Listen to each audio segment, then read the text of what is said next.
안녕하십니까. 뉴질랜드 오클랜드에서 하나님의 말씀을 전하고 있는 목사 이몽영입니다. 오늘은 이전에 있는 오해 1편에 이어서 오해 2편으로 하나님의 말씀을 나누면서 우리가 은혜를 받고자 합니다. 오해 1편에서는 사두개인이 하나님을 오해했고, 베드로도 오해했고, 열한 제자도 오해했고, 그리고 가룟 유다 오해의 극치를 보여줬습니다. 그러면 우리는 어떻습니까? 우리님은 예수님을 오해하거나 성경을 오해하거나 하나님의 말씀을 오해하지 않을까요? 우리는 너무너무 연약한 인간입니다. 하나님은 너무너무 지혜로우신 분입니다. 우리 땅에 있는 인간이 어떻게 하늘에 계신 하나님을 다 알 수는 없죠. 오해할 수밖에 없습니다. 그래서 베드로도 사도 바울도 이야기합니다.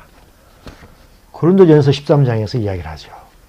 우리가 지금은 하나님을, 천국을 희미하게 볼 수 없다라고 고백을 합니다. 지금은 우리가 부분적으로 하나님을 알 수밖에 없다라고 이야기합니다. 그렇지만 그때에는 우리가 부활돼서 하나님의 영광에 살아갈 때는 온전히 알리라라고 했습니다. 우리는 이 땅에 있으면서는 하나님을 다 알 수 없습니다. 따라서 오해할 수밖에 없는 것입니다.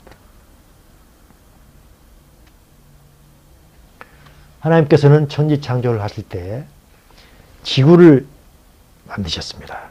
그리고 지구 주변에 수도 없이 많은 행성과 별을 지으셨습니다. 왜 그랬습니까? 지구가 이 허공 위에 둥둥 떠있게 하기 위해서입니다. 다른 말로 표현하면 만유인력의 법칙을 하나님께서는 이미 이용하셨던 것입니다. 그런데 그 만유인력의 법칙을 우리 인간이 언제 깨달았습니까? 아인슈타인이 깨달았습니다. 그게 언젠가요? 그것은 20세기입니다. 하나님께서 6,000년 전에 이미 이용하셨던 하나님의 지혜를 우리는 6,000년이 지난 이제야 깨달았던 것입니다. 인간의 지혜는 이렇게 보잘것없는 것입니다. 물론 인간의 지혜는 대단한 것이지만 하나님의 지혜에 비해서는 정말 보잘것없는 것입니다. 그렇기 때문에 우리는 다 알 수 없는 것입니다. 오해할 수밖에 없는 게 우리 인간입니다. 그렇다면 우리가 오해하는 것이 여러 가지 있지만 크게 두 가지가 있습니다. 하나는 천국과 하나는 복입니다. 우리 인간이 이 세상 살아가면서 가장 원하는 게, 이 땅에 살면서 가장 원하는 게 뭔가요? 복입니다. 그리고 또 원하는 게 뭡니까? 죽어서도 원하는 게 복입니다. 이 땅에서 원하는 게 복이고 죽어서 원하는 것도 복인데 그 복이 뭔가요? 죽어서는 천당 가는 것. 우리의 영혼은 천국 가는 것. 그게 인간이 가장 원하는 복입니다. 그런데 복과 천국 두 가지를 다 오해하고 있는 것입니다. 성경에 보면은, 그리고 목사님께 설교하실 때 아마 가장 많이 나오는 단어 중에 두 가지를 들어보면 그 중에 두 가지가 복이라는 단어와 천국이라는 단어일 것입니다. 만약에 성경에 복이라는 단어도 없고 천국이라는 단어도 없다면 과연 우리는 예수님을 믿었을까요? 성경을 펼쳐볼까요? 교회를 다녔을까요? 아마 그러지 않았으리라고 생각합니다. 다행히 성경에서 복을 이야기하고 있고 천국을 이야기하고 있습니다. 그래서 우리는 교회를 다니고 예수 그리스도를 믿었는지 모릅니다. 하지만 그것에 대해서 우리는 오해하고 있는 것입니다. 마치 화성에서 온 남자와 금세용에서 온 여자처럼 똑같은 단어를 사용하면서도 그 의미를 서로 다르게 생각하고 있는 것입니다. 먼저 복에 대해서 이야기하겠습니다. 우리가 시편에 보면은 복 있는 사람은 한 이야기가 나옵니다. 시편 1편 1절에서 복 있는 사람은 이야기가 나오고 쭉 이야기가 가다가 2절에서 오직 여호와의 율법을 즐거워하여 그의 율법을 주야로 묵상하는 자다 그랬습니다. 그리고 3절로 가게 되면 그가 하는 모든 일이 다 형통하리더라 라고 이야기했습니다. 이게 복 있는 사람의 성경에서 말하는 정의입니다. 복 있는 사람은 여호와의 율법을 주야로 생각하고 즐거워한다고 했습니다. 근데 우리는 어떻습니까? 우리의 생각을 주야로 묵상합니다. 우리의 생각을 주야로 묵상하고 우리의 생각을 즐거워합니다. 우리의 생각을 이루기 위해서 하나님께 계속해서 기도합니다. 그것이 이루어질 때 우리는 복이 있는 자라고 생각하기 때문입니다. 하지만 성경은 그러지 않습니다. 여호와의 율법이 이루어지는 사람, 여호와의 율법을 주야로 묵상하며 즐거워하는 자가 복 있는 사람이라고 하는 것입니다. 그래서 마지막 이야기하죠. 그가 하는 모든 일이 다 형통하다고 했습니다. 우리는 우리가 원하는 게 이루어질 때 나는 형통하다라고 생각합니다. 그렇습니까? 아닙니다. 하나님께서 원하시는 일이 다 이루어졌을 때 그때 형통한 자라고 하는 것입니다. 우리는 온전히 오해하고 있는 것입니다. 무슨 일이든지 다 내 뜻대로 됐을 때 나중에는 발등을 찌며 후회한 적이 있습니다. 우리 모두가 경험하는 일입니다. 왜 그렇습니까? 우리가 원하는 대로 됐을 때 그것은 결코 복이 아닌 경우가 너무 많기 때문입니다. 그렇다면 성경에서 말하는 구체적인 복은 무엇일까요? 우리는 그걸 알아야 된다고 생각합니다. 그걸 알기 위해서는 우리가 창세기로 돌아가야 합니다. 창세기 12장에 가게 되면 하나님께서 아브라함을 부르셨습니다. 그래가지고 뭐라 합니까? 어떤 약속을 하십니까? 땅의 모든 족속이 아브라함 너로 말미암아서 복을 얻을 것이다 라고 이야기합니다. 우리는 이 복이 하나님께서 우리 인간에게 주시고자 하는 참 복인 것입니다. 우리는 이 복에 대해서 알아야 되는 것입니다. 결론적으로 말씀드리면 이 복은 아브라함을 택해 가지고 아브라함의 후손에서 나온 예수 그리스도를 통해서 얻는 그 구원, 그게 참 복인 것입니다. 이걸 구체적으로 말씀드리고자 합니다. 우리 인간은 세 부분으로 구성이 되어 있습니다. 영과 혼과 육입니다. 그런데 우리의 조상 아담이 하나님의 말씀을 거역하고 하나님께서 이 먹으면 너는 반드시 죽으리라 했던 선악과를 따먹게 됩니다. 선악을 알게 하는 나무의 열매는 절대 먹지 말라. 내가 먹는 날은 반드시 죽으리라 하셨습니다. 이때 죽으리라 했던 그 죽는 것은 무엇인가요? 영, 혼, 육 중 무엇이 죽는 것입니까? 육은 아닙니다. 왜 그렇습니까? 그들은 이걸 먹고도 900년 이상을 살았기 때문입니다. 혼도 아닙니다. 그들은 생각하는 게 있었기 때문입니다. 죽으리라 하는 것은 영인 것입니다. 영은 무슨 기관인가요? 그것은 인간과 하나님을 접촉할 수 있는, 인간이 하나님을 알아볼 수 있는 인간의 기관이 바로 영입니다. 그런데 그 영이 반드시 죽으리라 했던 것입니다. 무슨 말인가요? 영이 죽어서 너는 나를 접촉할 수 없을 것이다. 그래서 너는 나를 결국 떠나게 될 것이다. 라고 이야기했던 것입니다. 하나님은 그걸 알았기 때문에 이걸 먹으면 결국 나를 떠날 것이라는 걸 알았기 때문에 절대 먹지 말라고 했던 것입니다. 결국 이걸 먹음으로 말미암아 인간은 아담의 영은 점점점 시들어져 갔습니다. 점점점 하나님을 떠났습니다. 그러다 마침내 이 영이 죽고 말았던 것입니다.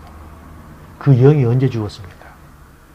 성경에 의하면 창세기 6장에서 죽었습니다. 창세기 6장에서 보게 되면 하나님께서는 내 신을 다시는 너에게 주지 않겠다 했습니다. 내 영을 다시는 너에게 주지 않겠다고 했습니다. 영이 완전히 죽어버린 것입니다. 그래서 그때부터는 하나님을 전혀 몰랐던 것입니다.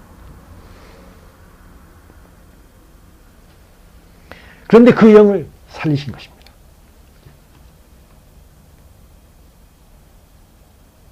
언제 살리셨나요?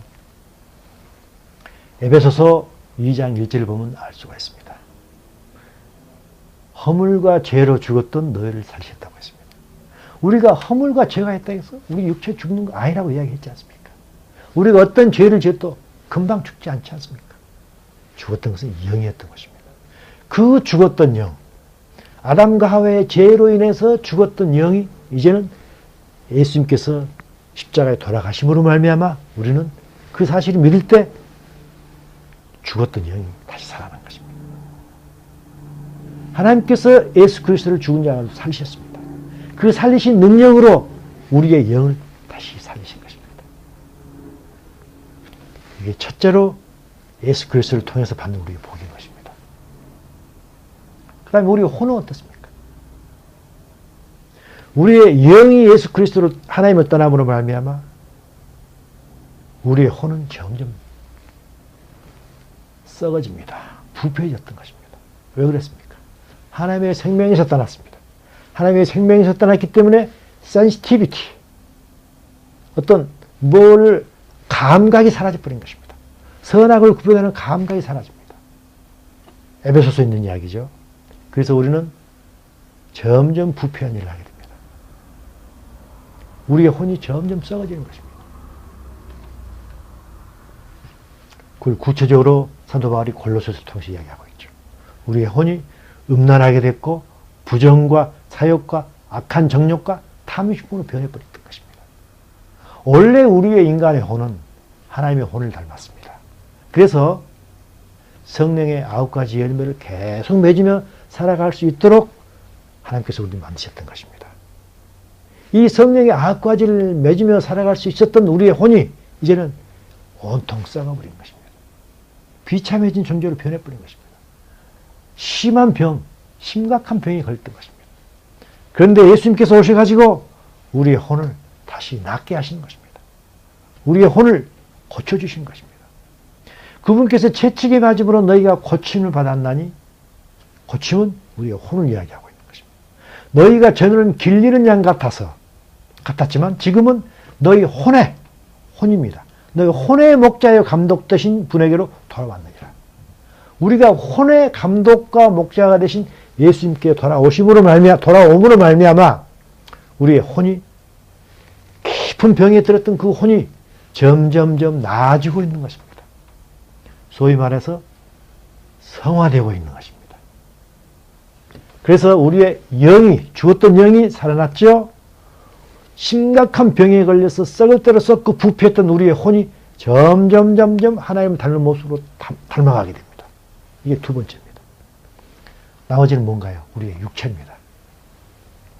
우리의 육체는 어떻습니까? 우리의 육체는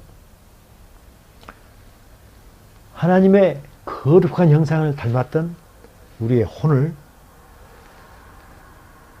담고 있는 그릇입니다. 그리고 하나님께서는 우리에게 생육하고 번성하라 하면서 우리에게 땅에 티끌로 붙어서 우리의 육체를 만들어 주셨습니다. 거룩한 우리의 혼의 도구로 사용되는 것입니다. 그런데 이 육체가 어떻게 되었습니까? 창세기 6장입니다. 우리의 육체가 육신이 되어버린 것입니다. 온전히 썩어버린 우리의 혼을 대변해주는 도구로 변해버린 것입니다. 그래서 하나님께서는 더 이상 우리를 육체로 하지 않고 육신으로 말하는 것입니다. 고깃덩어리라는 것입니다. 이 고깃덩어리로 변해버린 우리의 육신도 고쳐져야 되는 것입니다. 언제 그것이 고쳐집니까? 그것은 예수님 오셔가지고 부활될 때입니다. 죽은 자의 부활도 그와 같으니 썩을 것으로 심고 우리의 육체, 우리의 육신은 썩을 만큼 썩어져 버린 육체입니다. 썩을 것으로 심고 썩지 아니할 것으로 다시 살아납니다. 욕된 것으로 심습니다. 우리의 육체는 너무너무 썩었기 때문에 욕된 것입니다. 욕된 것으로 심고 영광스러운 몸으로 다시 살아나고, 우리의 몸은 얼마나 약합니까? 연약합니다. 약한 것으로 심고 다시 강한 것으로 다시 살아난다고 했습니다. 고린도전서 15장에 있는 이야기입니다. 그래서 영이 살아났고 혼이 고침을 받고 또한 예수님 오실 때 우리의 육체가 다시 육신에서 건강한 신령한 육체로 다시 살아날 것입니다. 이게 하나님께서 예수 그리스도를 통해서 우리에게 주시고자 하는 참된 복인 것입니다. 우리는 영혼, 육 모두가 온전히 썩어버린 존재입니다. 이 썩어버린 존재가 예수님을 믿음으로 말미암아 새로운 존재로 변합니다. 그리고 이 땅과 이 하늘이 아닌 새하늘과 새 땅으로 하나님께서 다시 지으십니다. 새하늘과 새 땅에서 우리가 온전한 새 사람에 대해서 거기서 하나님과 함께 영원히 살도록 하는 것. 그것이 하나님께서 우리에게 주시고자 하는 참 복인 것입니다. 우리는 이것을 목적으로 하면서 살아야 되는 것입니다. 이 복을 주기 위해서 하나님께서는 2000년 전, 예수님 오시기 2000년 전에 아브라함을 부르셨던 것입니다. 부르시고 나서 2000년이 되자 예수님이 태어나시게 하셔가지고 이 복을 우리에게 주신 것입니다. 그리고 그로부터 또한 2000년이 흘렀습니다. 계속해서 하나님께서는 모든 인간에게 복을 주시고자 하는 것입니다. 이게 하나님께서 우리에게 주시고자 하는 참 복입니다. 우리는 그 복을 많이 오해합니다. 우리는 예수님을 구주로 모셨지만 아직도 우리 혼이 온전히 변화되지 않았기 때문에 썩어 있는 부분이 많습니다. 부패되어 있는 부분이 많습니다. 그래서 아직도 우리가 하나님께 원하는 것은 많은 것이 정력적인 것, 부패한 것을 원합니다. 그래서 예수님께서 우리에게 말씀하고 계시죠. 너희는 먼저 그 나라와 그 의를 구하라고 말씀하십니다. 마태복음 6장 33절이죠. 무슨 이야기인가요? 먼저 너희가 구원을 받았으면 구원받은 자답게 하나님의 백성답게 살아가라. 그리하면 내가 너희들에게 필요한 모든 걸 주겠다. 라고 말씀하십니다. 우리가 하나님을 백성답게 살아가면은 예수님께서 우리에게 주신 모든 것 하나님의 백성답게 쓸 것입니다. 하나님의 뜻에 맞게 사용할 것입니다. 하지만 우리가 그렇게 변하지 않고 아직도 많이 부패되어 있는 상태에서 하나님께 구했을 때 하나님께서 그걸 채워주시게 되면 우리는 부패한 대로 또 사용할 것입니다. 하나님은 다 아십니다. 그렇기 때문에 절대 우리의 정력으로 쓰려고 하는 것은 주지 않는 것입니다. 우리가 만약에 부패한 가운데 있다면 부패한 사람이 원하는 것은 무엇이겠습니까? 그건 부패한 것만 원합니다.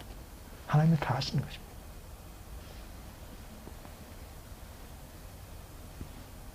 우리가 구원받았기 때문에 구원받은 자답게 살아갈 때 하나님께서는 다 해주십니다.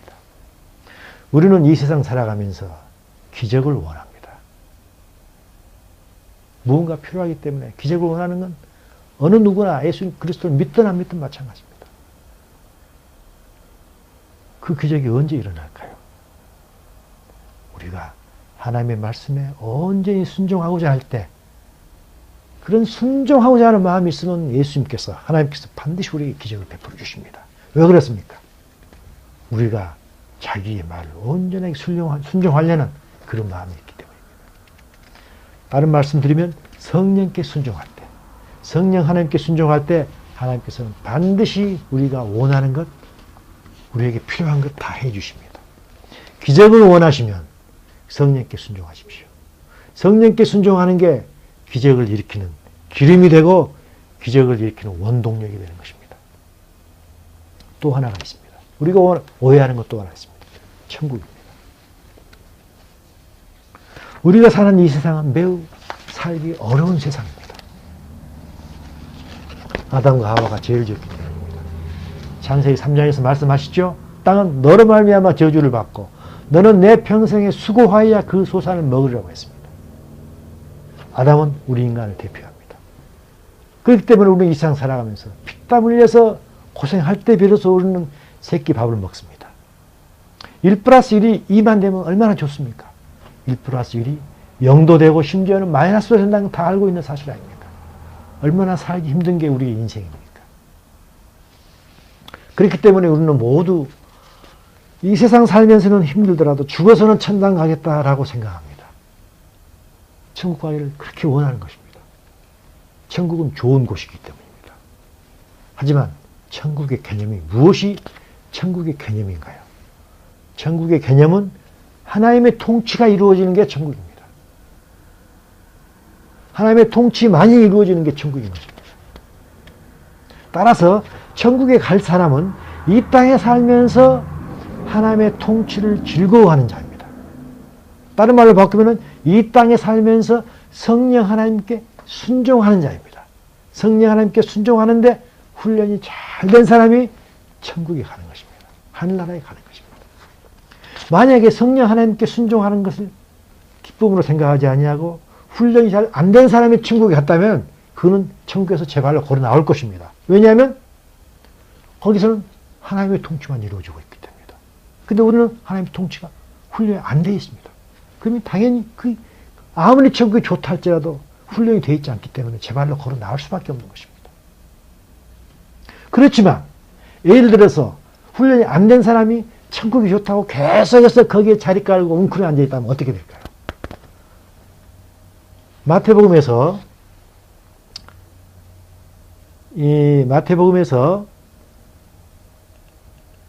마태복음 22장입니다. 마태복음 22장에서 예수님께서 아주 재미있는 비유를 드렸습니다. 하나님께서 어떤 잔치를 베풀었습니다. 손님들을 보러 옵니다. 임금이 손님들을 보러 들어올 때 거기서 예복을 입지 않는 사람이 있는 걸 보았습니다. 예복을 입지 않는 사람은 무슨 사람인가요? 이 땅에 살 때 성령님께 순종하는 게 훈련이 잘 안 된 사람입니다. 네가 어떻게 예복을 입지 않고 여기 들어왔느냐 하면서 그 손을 묶어서 바깥 어두운 데에 내어 던지라고 했던 것입니다. 이 땅에 살면서 성령님께 순종하는 게 훈련이 안 된 상태에서 다행히 천국에 갔는데 거기가 살기가 천국이 너무 좋아서 자기는 훈련이 안 됐지만 천국이 너무 좋아서 그 쭈그리고 있을 때 하나님께서 보고 가만두지 않는다는 이야기입니다. 쫓아낸다는 이야기입니다. 아주 재미있는 비유입니다.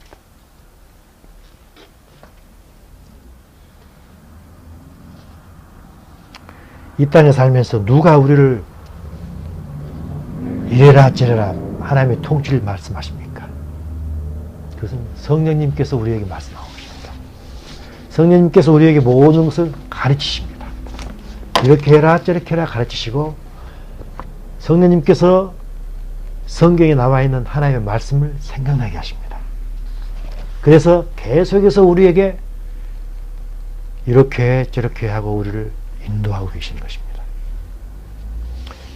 그래서 우리는 이 땅은 성령님께 순종하는 하나님께 순종함으로 말미암아 하늘나라 천국에 갈 수 있는 것을 훈련하는 장소인 것입니다. 한편으로는 우리는 예수 그리스도의 신부라고 그럽니다. 그래서 우리는 신부 수업을 받는 곳이 이곳입니다. 또 한편으로 우리는 하나님의 아들이라고 합니다. 그래서 우리에게 하나님께서는 자기의 기업을 주시려고 하십니다. 그래서 우리는 이 땅에 살아가면서 하나님의 기업을 받는 상속자로서 후계자로서 후계자 수업을 받는 장소가 바로 이 땅인 것입니다. 그래서 이 땅은 우리에게 매우 중요한 기회의 땅인 것입니다. 이 땅에서 함부로 살아서 안 됩니다. 하나님께서 우리에게 성령 주셨기 때문에 그 성령께 온전하게 순종하려는 태도를 갖고 살아가는 게 우리의 임무인 것입니다. 우리의 또한 특권도 되는 것입니다. 그런데 우리는 어떻습니까? 우리는 간혹 오해합니다. 교회만 출석하면 11조만 잘 내면 교회에서 봉사활동 열심히 하면은 우리는 천국에 가겠지 하고 스스로를 과대평가하기도 하고 자위하기도 합니다. 하지만 예수님께서 하신 말씀 있죠. 갈라디아서에서 이야기했습니다. 사도 바울을 통해서 이야기했습니다. 육체를 위하여 심는 자는 육체로부터 썩어질 것을 거두고 성령을 위하여 심는 자는 성령으로부터 영생을 거둔다고 했습니다. 무슨 말인가요? 네가 하고 싶은 대로 하면서 살아가면 비록 교회에 출석한다 할지라도 네가 하고 싶은 대로 하는 것 그게 육체를 위하여 심는 것 자기의 자아가 원한 대로 하는 것 천연적인 욕심대로 살아 살 때 그때는 썩어질 것을 거두고 성령을 위하여 심는 자 성령께서 하시는 대로 순종하는 자는 영생을 거둔다고 했습니다. 아주 무서운 말입니다. 예수님께서는 초림 때 오셔서 씨를 뿌리셨습니다. 재림 때 오셔가지고 그 뿌린 씨가 어떻게 자랐는지 그걸 추수하러 오실 것입니다. 알곡과 쭉정이를 반드시 구분해 내실 것입니다. 지금 갈라디아서에서 말씀하시는 것은 믿지 않는 사람에게 하신 말씀이 아닙니다. 믿는 사람에게 하는 것입니다. 그 말씀을 잘 새겨 드려야 될 것입니다. 군복 입었다고 다 군인이 아닙니다. 군복을 입었다 할지라도 훈련이 안 된 신참이 있고 훈련이 잘 된 병장이 있습니다. 진짜 군인은 훈련이 잘 된 군인이 진짜 군인인 것입니다. 이 세상에 살아가면서 우리는 어린아이로 태어납니다. 어린아이는 부모의 뜻을 잘 모릅니다. 자기가 하고자 하는 대로 배가 고프면 울고 오줌똥 누고 싶으면 자기 마음대로 오줌똥을 누는 게 우리 어린 자녀입니다. 부모의 뜻을 전혀 모릅니다. 점점 커가면서 부모의 속마음을 이해하게 됩니다. 마찬가지입니다. 우리도 그리스도 예수 안에서 갓 태어난 사람도 있고 장성한 분량이 이런 사람도 있습니다. 예수 안에서 갓 태어난 사람은 하나님의 뜻을 알지 못합니다. 오해합니다. 그렇지만 장성한 사람은 하나님의 속마음을 압니다. 하나님의 뜻이 무엇일까? 내가 그 뜻을 이루어야 되겠다라고 생각하면서 하루하루 살아가는 것입니다. 그러면 우리가 어떻게 할 때 장성한 분량에 대해서 하나님의 뜻을 알 수 있을까요? 베드로 사도가 너무너무 좋은 말씀을 저에게 남겨두었습니다. 베드로전서 2장 2절입니다. 너희들은 갓난 아이들 같이 순전하고 신령한 젖을 사모하라고 했습니다. 이것은 그로 말미암아, 그가 뭔가요? 순정하고 신령한 젖을 이야기합니다. 그것으로 말미암아 너희로 구원에 이르도록 자라게 한다고 했습니다. 이건 한글 성경 번역에 약간 오류가 있습니다. 정확하게 이야기한다면 구원 안에서 장성한 자로 자라게 한다는 그 이야기입니다. 갓난 아이들은 어머니의 젖을 엄청나게 빨려고 노력을 합니다. 젖 냄새만 나면 그곳을 향해서 고개를 돌립니다. 마찬가지입니다. 우리는 하나님의 말씀에 의해서 이제 구원을 받은 자입니다. 구원을 받은 자로서 이제는 그 구원해 주신 그 말씀을 향해서 신령하고 순전한 그 젖이 하나님의 말씀입니다. 그걸 어린 아이들이 사모하듯이 사모하라고 했던 것입니다. 하나님의 말씀을 열심히 읽고 묵상하라는 것입니다. 그럴 때 우리는 그리스도 예수 안에서 점점 장성한 자로 되어 가는 것입니다. 지금은 영적으로 너무 혼란하고 혼돈스러운 사회입니다. 과거에 존경받던 그 유명한 목사님이 지금은 예수님 아니고도 불교에서도 구원이 있고 이슬람에서도 구원이 있고 하는 것을 이야기하며 다닙니다. 너무너무 영적으로 혼란스럽습니다. 동성연애가 전혀 부끄럽지 않은 시대입니다. 한국에서도 청소년들의 50% 이상이 동성연애를 찬성한다고 합니다. 그리고 동성결혼도 텔레비에 버젓이 나오는 그런 시대입니다. 하나님의 말씀이 우리 삶에 있어서 절대 기준에서 밀려나고 있는 그런 상태입니다. 이럴 때일수록 우리는 하나님의 말씀을 더 많이 알아야 됩니다. 하나님의 말씀을 알아서 성경을 절대 오해해서는 안 되는 것입니다. 이것이 우리에게 참 축복인 것입니다. 성경 말씀은 하나님께서 우리에게 보내신 하나님의 사랑의 편지입니다. 우리는 하나님을 사랑합니다. 우리가 하나님을 사랑한다면 하나님께서 우리에게 주신 그 사랑의 편지를 열심히 읽어야 될 것입니다. 만약에 사랑하는 사람에게 편지를 주었는데 그 사람이 그 편지를 읽지 않는다는 것을 우리가 알았다면 우리는 어떤 마음이 들겠습니까? 경멸감을 느낄 것입니다. 저 사람이 나를 사랑하는 게 맞아? 하고 의심을 할 것입니다. 하나님의 심정도 비슷하리라고 생각합니다. 사랑하는 교우 여러분, 우리가 하나님의 말씀을 모두가 부지런히 읽고 묵상하여서 참 보식을 주시고자 하는 하나님의 그에게 동참하는 우리가 모두가 되기를 바랍니다. 하나님의 성경에 쓰이는 하나님의 말씀이 우리의 말씀에 빛으로 꽂히기를 원합니다. 하나님의 말씀을 듣기는 하지만 바라만 보는 그런 방관자가 되지 않기를 원합니다. 하나님의 말씀에 적극적으로 동참하는 그런 동역자가 되기를 원합니다. 그럴 때 우리에게 하나님께서 주시고 하는 게 있습니다. 이같이 하면 우리가 하나님의 말씀에 적극적으로 동참해서 동역자가 되면 우리 주, 곧 구주 예수 그리스도의 영원한 날에 너희가 들어감을 넉넉하게 주신다고 했습니다. 얼마나 우리에게 기쁨을 주는 말입니까? 얼마나 우리에게 위로를 주는 말입니까? 우리 모두는 그리스도의 영원한 나라에 들어가기를 원합니다.